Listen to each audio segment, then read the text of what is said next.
Okay, hi everyone. Hi, and thanks for joining us here at Nomad Stays for another Meet the Blogger today. And I'm Lena, I'm the community manager at Stays, and now we will invite our blogger Candice. Let's see if it works. There she is.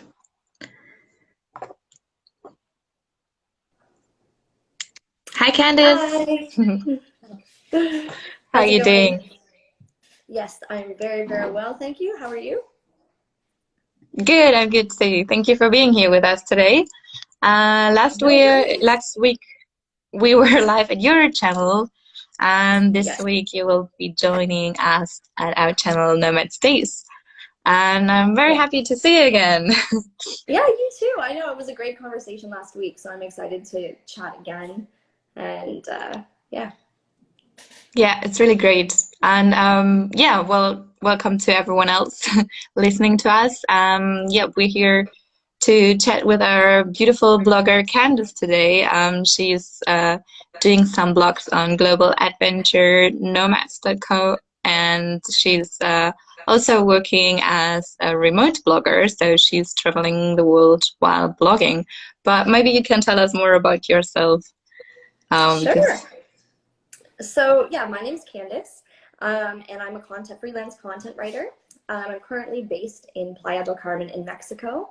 With COVID and everything going on right now, this is kind of like a great place to be currently. There's not a lot of places that are open, so to travel to. So kind of travel is put on a bit of a pause.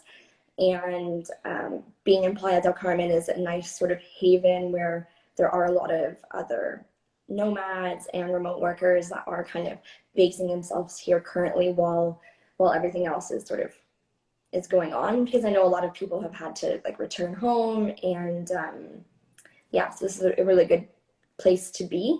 I've been here now for just over 3 months. So I did can you arrive say the sort of, name of the place again? Where are you? it's Playa del Carmen, which is about an hour and a half south of Cancun Oh, nice. on the coast. Yeah, so it's a beach town that's kind of like really built up, and there's tons of co-working spaces here and a really good digital nomad community, which is sort of why I picked it in the first place. A lot of really interesting people here doing interesting and unique things. You've got lots of digital nomads, content writers, drop shippers, lots of coaches, people running their own businesses out of here. So it's a really unique place to network and connect with other people that are doing the same kind of stuff. Yeah, sure. So last week you told me you're a content writer. So tell us a little bit about that. So what's exactly what you're doing? So what's the subject of your work, what you're working with Sure. daily? Yeah, so when I began content writing, so I'd been working in marketing for a while and really found that I enjoyed writing blogs and just writing in general. It kind of like flowed easy for me. Um, so when I began, I kind of really wanted to focus on what my passions were, which is travel, obviously, traveling sustainably, and also just like the digital nomad lifestyle and sort of helping people to navigate that and figure out like how they could do it as well and the challenges and all that stuff, which is why I started my blog. But professionally as a content writer, the market for that type of content is very like small. And so I kind of fell into writing a lot of marketing content. So predominantly the niche that I specialize in is marketing and working with SaaS, like software as a service type of businesses, helping them create content for their blog and increase their traffic that way. And also writing for like landing pages and creating those website landing pages for people, um, Hmm. email newsletters, social media posts, things like that. I kind of write basically all of that type of stuff. Cool, sounds super interesting. So how did you started all of that? What was like the first steps you took to be what you're now? So the first steps I took were I probably didn't make the best moves when I first started, and I can use that as a lesson to like help other people not make the same mistakes. So when I first started, I didn't really know what I was doing. I just knew that I wanted to be remote, and so I kind of started on all of those like freelancing platforms like freelancer.com, Upwork, Fiverr, and just got on there and started pitching to people. And I realized very quickly that I was a small fish in like a huge pond of people, hundreds of thousands of other content writers who were based like all over the world. You have people in India and the Philippines that are offering the same thing for like a fraction of the cost. And at the time I was living in the UK, which is a really high cost of living. And I was just like, how am I going to do this? I didn't have a portfolio to work from. And so it was hard going at the beginning. I actually did end up working for a agency based in the Philippines for about 4 months. And it was a lot of work for not much return.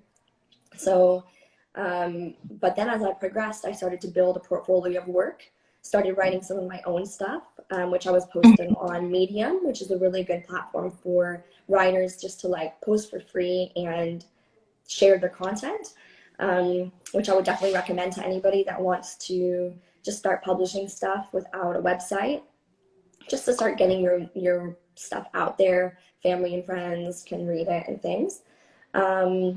And yeah, so then after that, I started focusing on connecting with marketing agencies that were located in like different countries. So Canada, where I'm from, the UK, Europe, and joining up with them because they source all the work for you. And that way, you know, you're not scrambling around on these websites, even like ProBlogger, trying to find someone to hire you. And Yeah. you know, it can be stressful because you're not having any money coming in, and it's a lot of like pitching with not much return.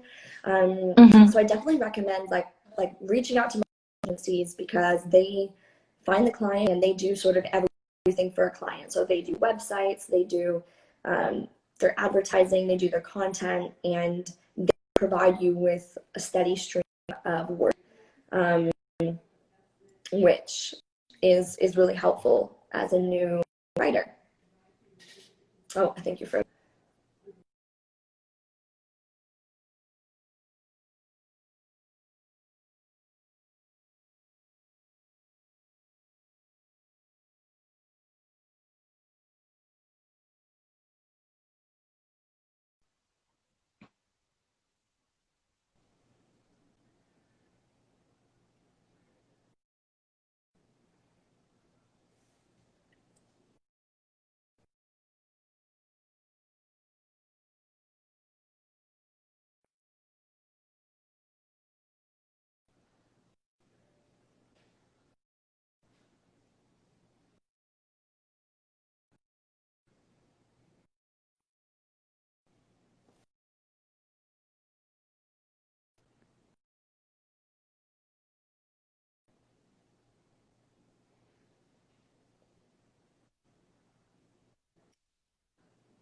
Oh, I think we're back. Yes, I can hear you now. I don't know if it Perfect. was So me or you were you, our about connection. agency. Oh,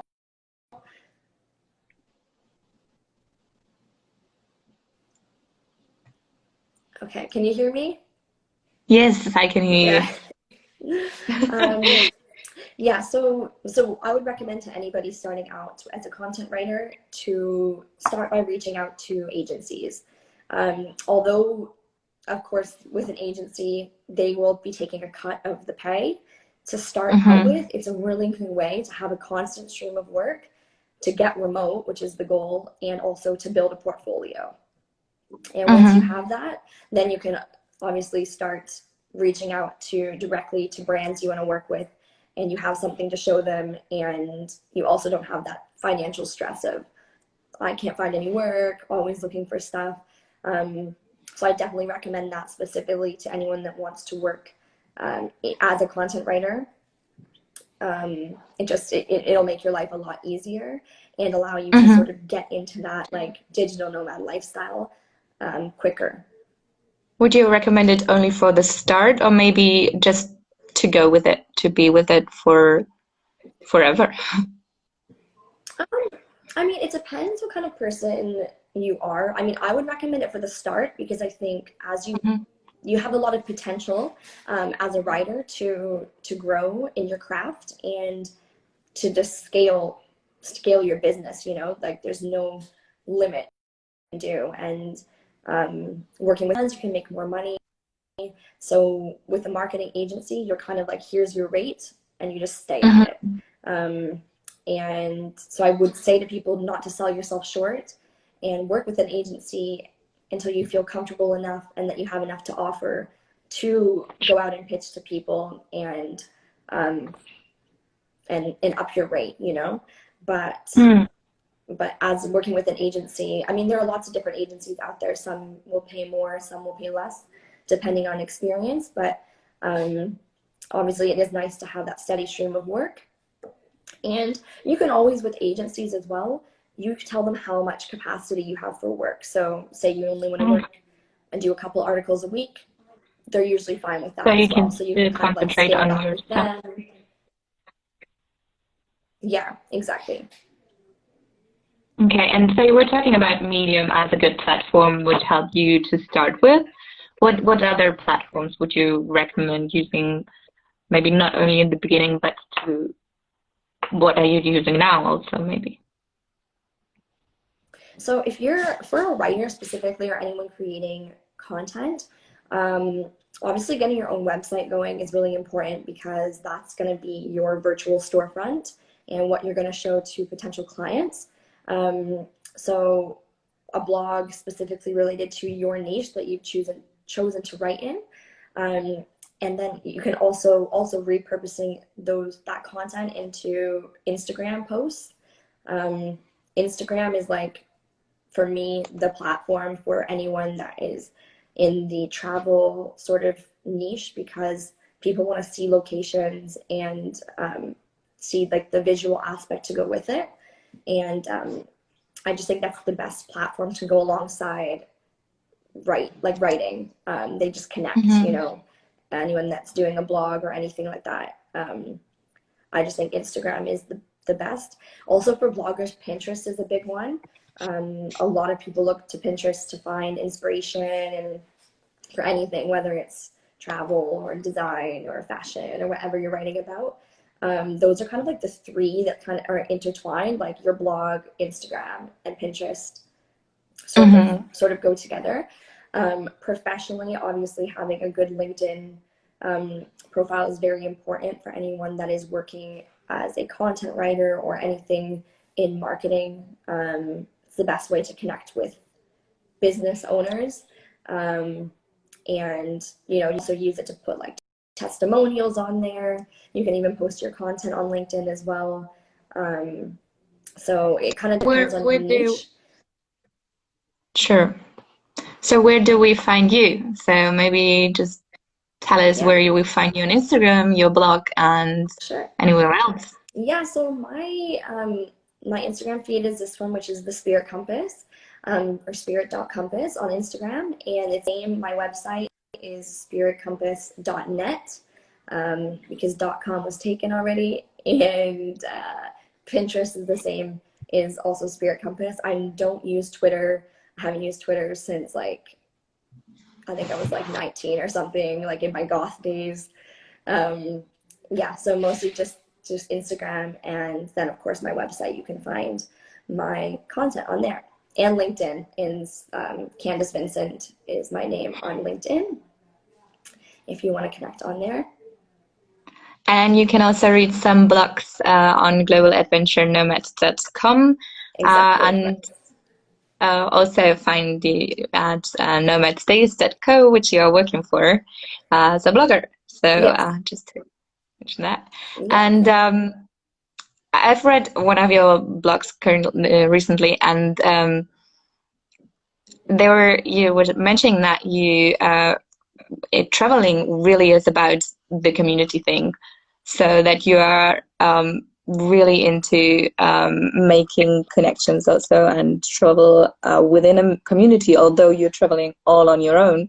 So maybe can you tell something about this, how easy or difficult it is sometimes to find people on the road? For sure. Yeah, so I have been traveling on my own since 2013. I made a decision to take a trip by myself, and just really loved the freedom of traveling by myself, as opposed to with groups. I love taking like holidays with my friends, of course, and but the freedom and the community you build when you travel on your own is like a whole nother level. I think it can seem very, very daunting, of course, to go to a new place by yourself where you don't know anybody.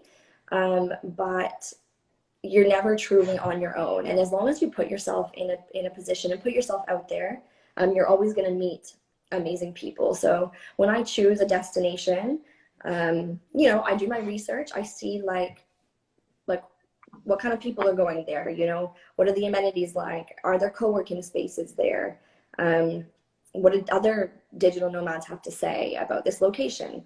And when you put yourself in a place where there are, you'll find like groups on Facebook about like locals and expats and digital nomads in different locations. And so almost before you arrive, you've already kind of like got a community there, because the internet just makes it so easy to connect with people. A lot of locations I've gone, I'll just do a search on Facebook, like digital nomads, Playa del Carmen, for example. There's like 4 Facebook groups. I joined all the Facebook groups. People are always posting like, I'm new here, like I'm into like yoga, I'm a content writer, this and that. And then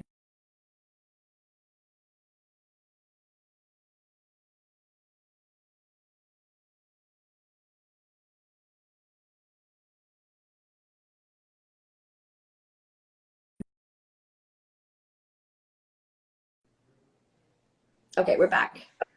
We're back. We're back. Um, yeah, like one of the biggest ways I've met people over the last 7 years has literally been Facebook, like Facebook groups.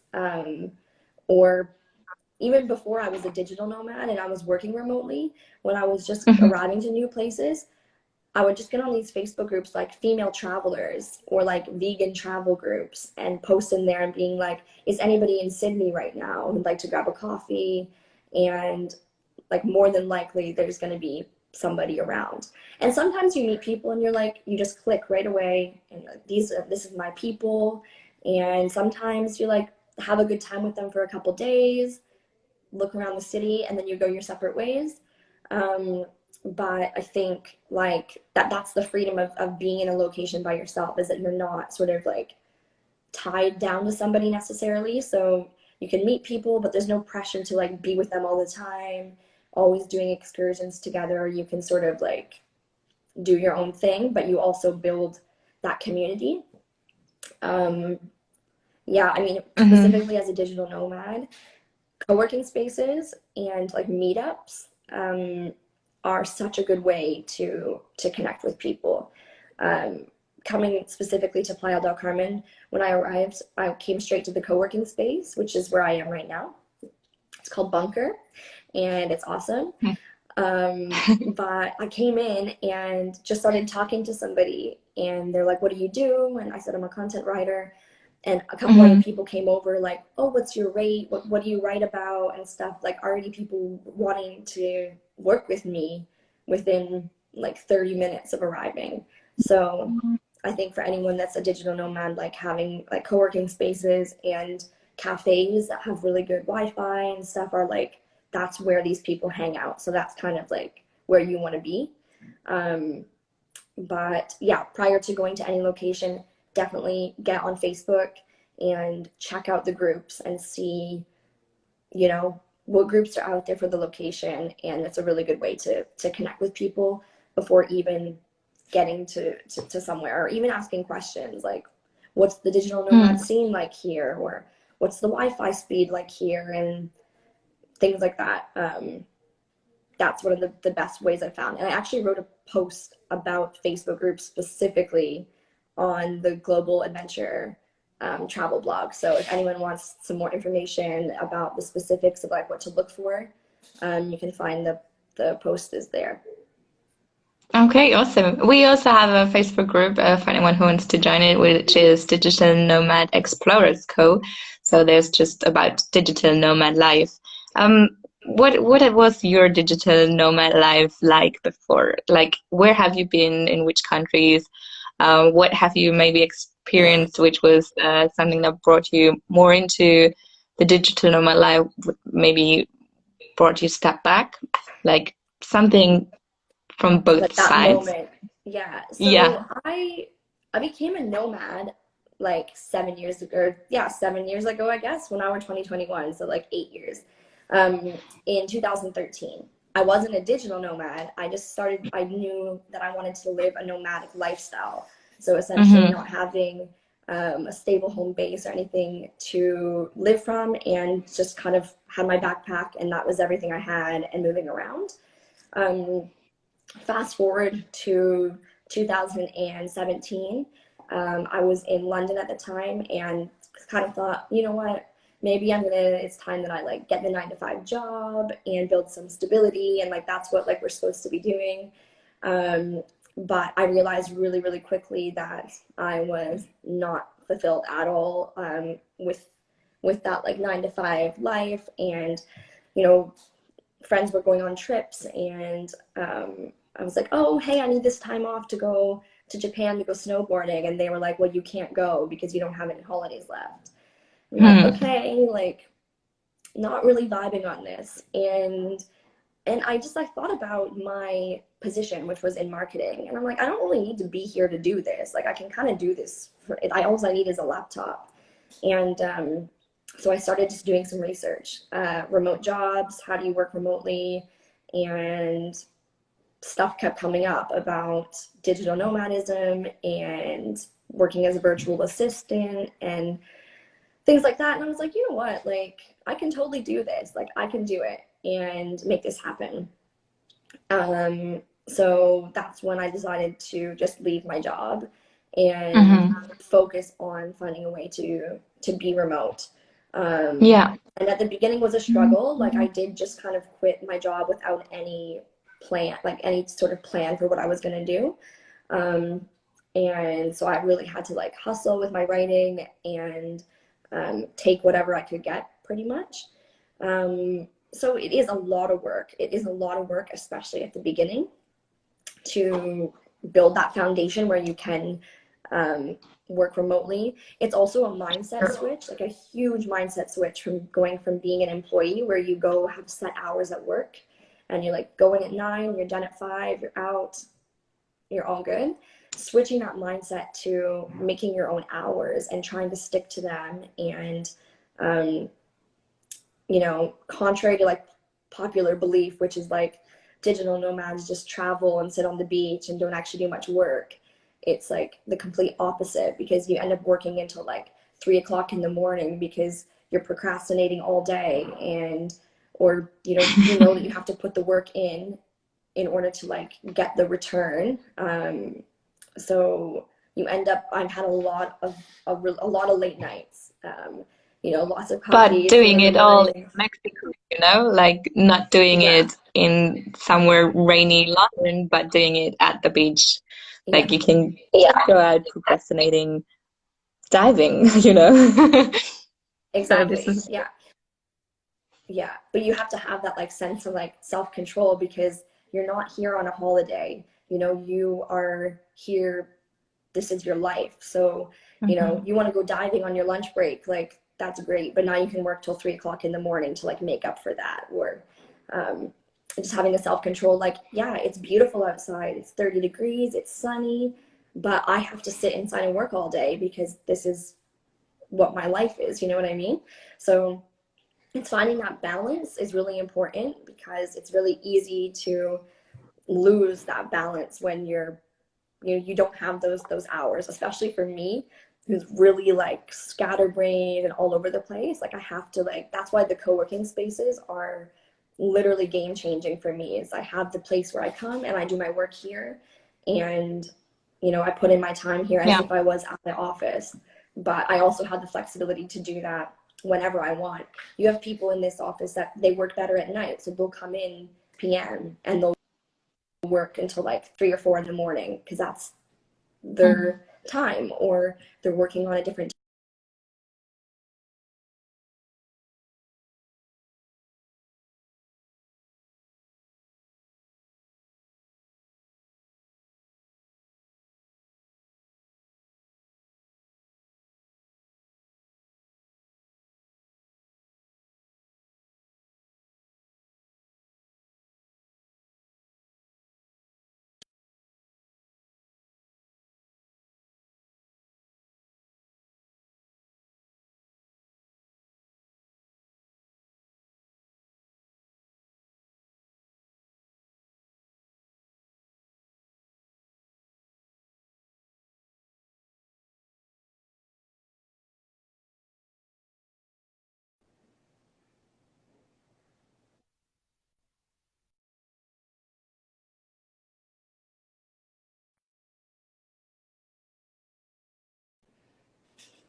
So I I can see you see it again now. again. Awesome. So yeah, about that, what you just mentioned, that was something that was difficult for me too while traveling and working. That most of the people I met, they didn't work while traveling, so it was difficult to me just to get my head into working again. Do you meet a lot of workers, remote workers while traveling, or is it for you like the same and you only meet them in the co-work? It depends. It's hard because it depends where you stay. So if you were to go somewhere and stay in a hostel, then the people you're going to meet are not people that are working. They're there backpacking or just traveling. Um, and yeah, like I definitely met people here that have just moved here and aren't working and just kind of chilling and enjoying life. Because, for example, Mexico, we have a low cost of living here, so some people they'll save up all year and then just come and move here and spend a year here. But I think I make a strong effort to put myself in places where I'm going to meet other people that are also working, because it does make it easier. Like if all your friends don't work and they're always doing stuff, then it's difficult for you to say no, and it can end up becoming overwhelming, like saying yes to everything, and then you're like, but I have to work, like I need to focus, and so I think it depends on your work schedule as well. But I try to put myself in those environments, like if you are wanting to work at cafes, for example, um, check out some cafes, see how many people are on their laptops there working, and try to hang out in those spots.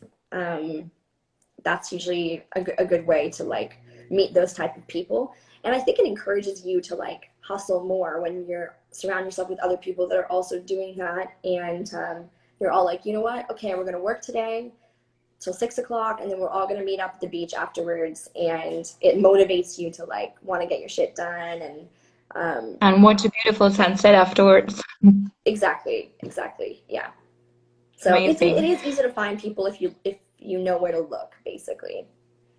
Yeah, sure. So, what's your plan for this year or your hopes for this year? We're hoping that COVID-19 will kind of disappear this year. So, what else do you expect? Well, you know what? For the first time in my life, I've not really got much expectations for this year. I think for the last 7 years, I've always been thinking about like, okay, so I'm going to go here, and my next destination is going to be here, and you know, what's that going to look like? And um, this is the first time where we, as digital nomads, have this unique opportunity to just like stay put for a little while and form a solid community and just sort of chill out in one place for a bit. Actually, I wasn't planning on being in Mexico. I was planning on being in Bali, which was closed. And then they actually reopened like a new visa, but now they've taken it away again. So like, I just kind of realized that there's not really much point in like planning something for this year, and more just focusing on work and enjoying life and working on other things, like getting fluent at Spanish, salsa dancing, beach volleyball, like other things that instead of focusing on the travel aspect, just focusing on my business and being okay with just staying in one place for a little while.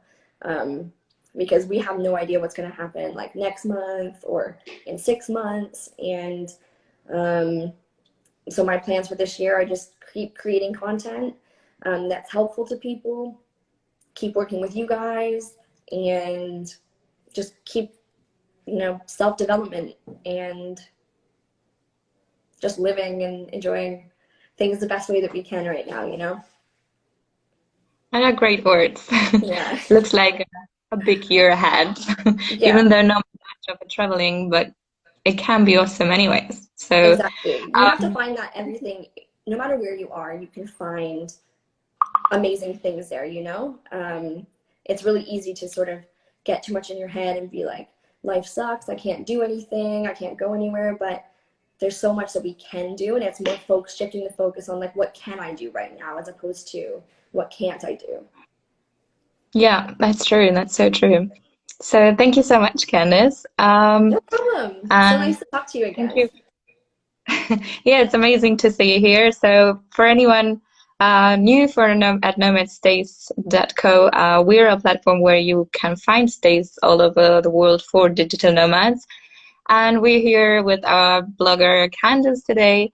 And she's blogging on globaladventurenomads.com and also on her own blog, which is spirits.compass and .net.